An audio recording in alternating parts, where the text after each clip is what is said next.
right, guys, here we go. It says steps for simplifying polynomials. It says first try to factor each part to determine if you can cancel or reduce using this method. And then it says when factoring doesn't work, you can always use long division method.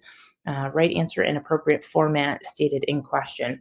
So there's an example in here. Instead of long dividing this problem, what they're saying is that sometimes you can factor it depending if there is no remainder. So on the top, we did these all the way back in the beginning of the year. But if you notice, this is a trinomial, and they're looking for numbers that multiply to -14 and add to 5. And this one's actually possible. It's 7 and -2.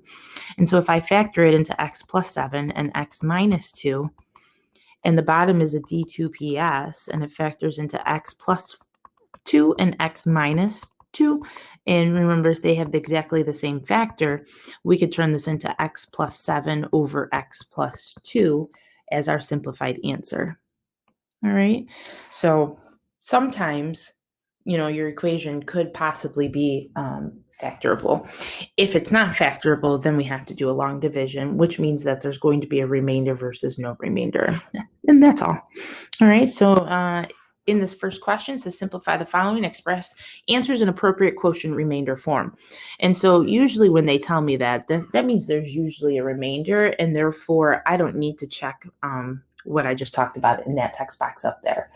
All right. If they didn't say anything about having, a remainder, then I might try to factor it and cancel just like I did in that example up there in in the text box. Okay. But usually if there's a remainder, usually long division is our way to go. All right. And so we're going to go ahead and say x minus 10 on the outside, and underneath is 2x squared minus 23x plus 17.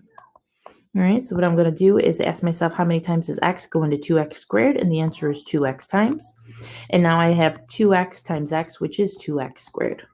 But I also have 2x times -10, which is -20x. Okay, put my subtraction sign out here. I always like to box it in.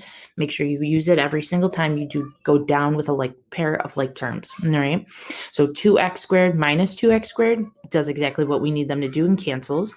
And then I have a -23x minus a -20x, which is the same thing as saying -23 plus 20. And that's going to give you a -3x. I'm going to go ahead and bring down my positive 17. And now my answer, or my question, guys, is x goes into -3x -3 times. So that the -3 times the x is -3x. But I also have the -3 times the -10, which is positive 30. I'll put my minus sign out front. Okay. And I have -3x minus a -3x, which is really the same thing as saying -3x plus 3x, which cancel. And then I have 17 minus 30, which is -13. And I have nothing left to bring down, and so I'm finished. Okay, but remember they asked us to write our answer in quotient remainder form. So the quotient is the 2x minus 3 up at the top. Okay, and then there's a plus sign, and then a fraction. And the remainder goes on top of that fraction, which is the number on the bottom, which is -13, over your d of x. D of x is your divisor, which is what is out in front, which is x minus 10. And there is our answer. Okay, in what they call quotient remainder form. All right, next one up, guys. The 2x plus 1 is going to go on the outside as the divisor.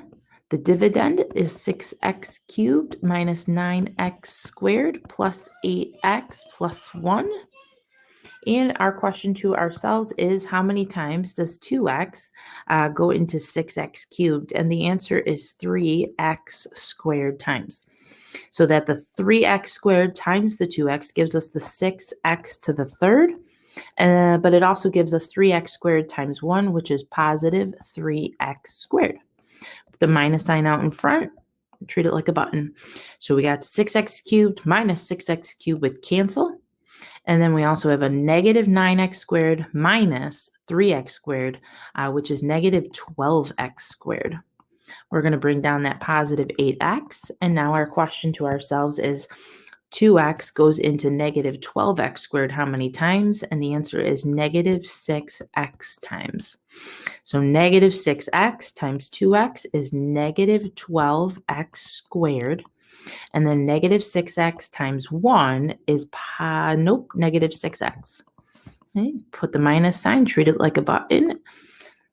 And now we have negative 12x squared minus a negative 12x squared, which is the same thing as saying negative 12x squared plus 12x squared, which cancel. Okay. Then we have 8x minus a negative 6x, which is 8x plus 6x, which is 14x. Okay. We still have the 1 to bring down, and that's the last thing to bring down. So this will be our last one.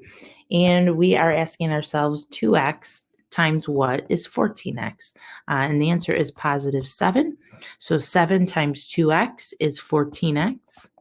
And 7 times 1 is 7. Put our minus sign and subtract. Those will cancel. 1 minus 7 is negative 6. And there's nothing left to bring down, so we know we're finished. Okay. So our quotient, which is at the top of our division sign, is 3x squared minus 6x plus 7. And then it's plus the remainder, which is negative 6, divided by your divisor, which is out in front, 2x plus 1. And there's our answer. All right, we got one more question down at the bottom. And in number 7, it is asking us which expression is equivalent to. All right, and so taking a look at your choices, this one has a remainder of 14. This one has a remainder of 86, and these have no remainders. Okay, so we're going to go ahead and try to see if we can long divide this in. So we'll have x plus 6 out in front, and underneath our division sign will be our polynomial of 2x to the 4th plus 3x to the 3rd minus 25x squared minus 6x plus 14. All right, so first question up is what times x is 2x to the 4th? And the answer is 2x to the 3rd. 2x to the 3rd times x is 2x to the 4th. 2x to the 3rd times 6 is 12x cubed. Okay. Put our minus sign out in front, and we're subtracting. Those are going to cancel. 8x cubed plus 12x cubed is 20. I'm sorry. Oops, we're not adding. We're subtracting.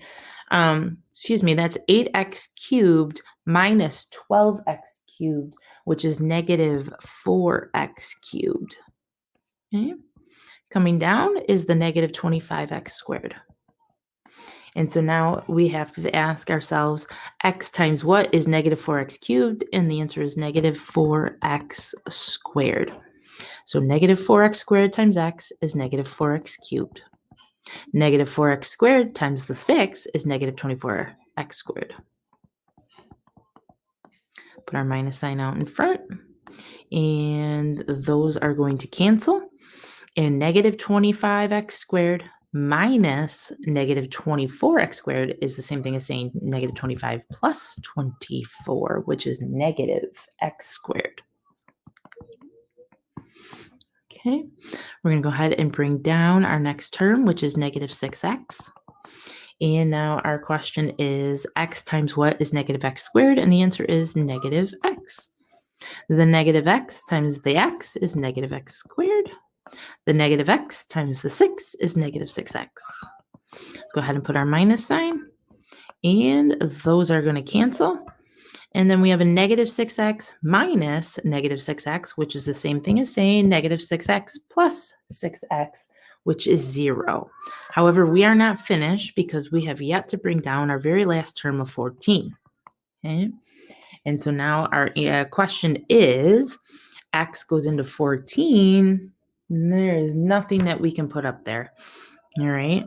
So we cannot put anything up at the top because what we put up there times x will never give us well, I guess we could put a 0 up there, but I think we are finished with our multiplying. And we're going to count 14 as our remainder. And therefore, I'm looking at choice 2. It is over the divisor of x plus 6. And 2x cubed minus 4x squared minus x is exactly what I have as my quotient. And so we're going to go ahead and pick choice 2. All right, guys, hopefully that is good. We are going to do some more long division, and I will see you guys on the next day notes.